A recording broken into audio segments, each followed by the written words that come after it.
Welcome to recipes in my way. இன்றைக்கி நம்ம அருமையான சுவையில் லஞ்ச் பாக்ஸ் ரெசிபி தான் செய்ய போகிறோம். எல்லாருமே விரும்பி சாப்பிட்ற மாதிரி ரொம்ப சுலபமாக இதை எப்படி செய்கிறது, இதுக்கு தேவையான பொருட்கள் என்ன பார்க்கலாம் வாங்க.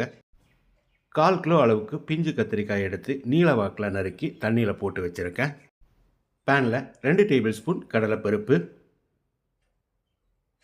1 டீஸ்பூன் உளுந்து பருப்பு, 1 டேபிள் ஸ்பூன் மல்லி, 2 டேபிள் ஸ்பூன் நிலக்கடலை, இது ஏற்கனவே வறுத்த நிலக்கடலை தான், 3 வரமிளகாய். இது எல்லாத்தையும் அளவான தீயில கருகாத அளவுக்கு வறுத்துக்கணும்.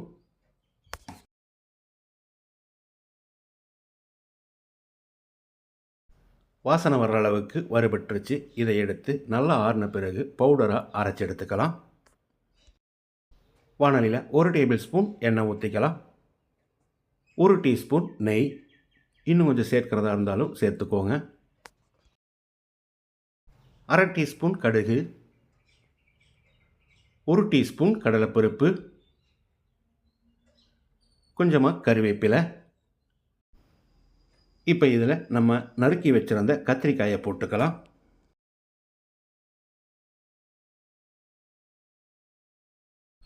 ரெண்டு நிமிஷம் கத்திரிக்காயை நல்லா வதக்கி விடணும்.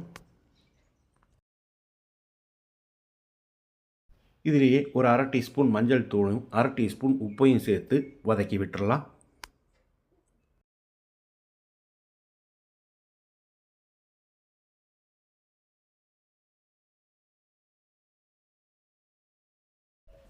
கத்திரிக்காய் 3/4 பதத்துக்கு வெந்துருச்சு. இப்போ இதில் ஒரு பெரிய நெல்லிக்காய் அளவு புளியை 1/2 கப் தண்ணியில் கரைச்சி வச்சுருக்க இதை ஊற்றிக்கலாம். புளிக்கரைசல் ஊற்றி கலந்து விட்டு பச்சை வாசனை போகிற அளவுக்கு ஒரு 3-4 நிமிஷம் கொதிக்கட்டும்.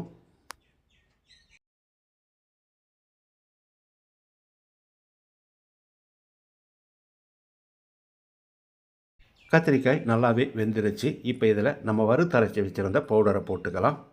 கத்திரிக்காய் நல்லா வெந்திருந்தால் மட்டும்தான் பவுடரை போடணும். ஒரு 30-40 செகண்ட் இதை நல்லா பிரட்டி விட்டுறலாம்.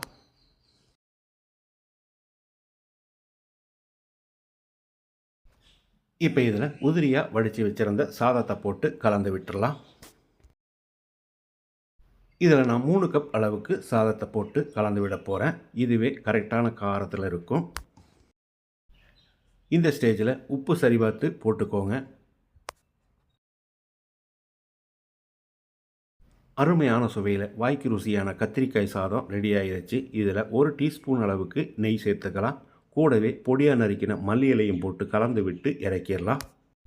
இதே மாதிரி இதே அளவுகளோடு நீங்கள் செய்து பாருங்கள். இந்த வீடியோ பிடிச்சிருந்தால் லைக் பண்ணுங்கள், கமெண்ட் பண்ணுங்கள், ஷேர் பண்ணுங்கள். சப்ஸ்கிரைப் பண்ணாதவங்க சப்ஸ்கிரைப் பண்ணுங்கள். மறக்காமல் பெல் பட்டனை கிளிக் பண்ணுங்கள்.